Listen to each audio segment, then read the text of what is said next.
our focus has been the fate of water in semi-arid environments and looking at that more specifically.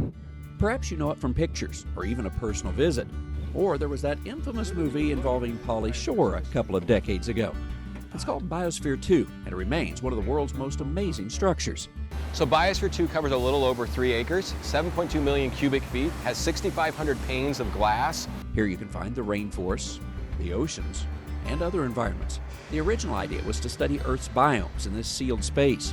People would be placed inside to test their ability to grow food and survive for a long period of time without resources from the outside world. 8 people were sealed inside in September of 1991. They successfully stayed inside for that 2 years. Now they had some challenges, and I think many of us heard about those challenges, and one of the big ones was dealing with soils. So they created very rich soils to support the intensive growth in their agricultural space, but also their rainforest.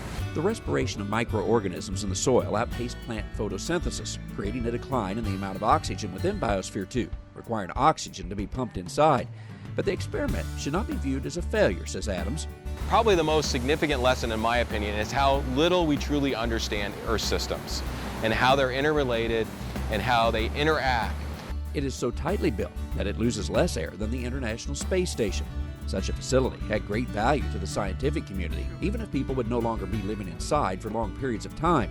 One major long-term experiment now being conducted is the Landscape Evolution Observatory, or LEO. It is comprised of 3 massive slopes of volcanic material. The raised beds are on sloping platforms. The amount of water applied to the surface can be measured, as well as the volume of water that penetrates the surface. And now we're looking at how that system changes, and that fundamental question. It rains in the mountains, how much ends up downstream for you and I to use, and how is that quality impacted? Today, Biosphere 2 is owned and operated by the University of Arizona. A number of experiments are taking place here at any one time, and unlike many scientific laboratories, this one is open for people to see. And so for many of us, we never have that opportunity to walk down the hallways of a university or an agricultural research center. Here you can do that, and you can see firsthand what we're doing, the relevancy to your everyday life.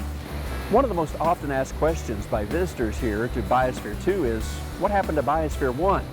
Well, Biosphere 1 is the Earth itself, and the research taking place inside here is helping us better understand how to conserve resources and grow food for the years to come.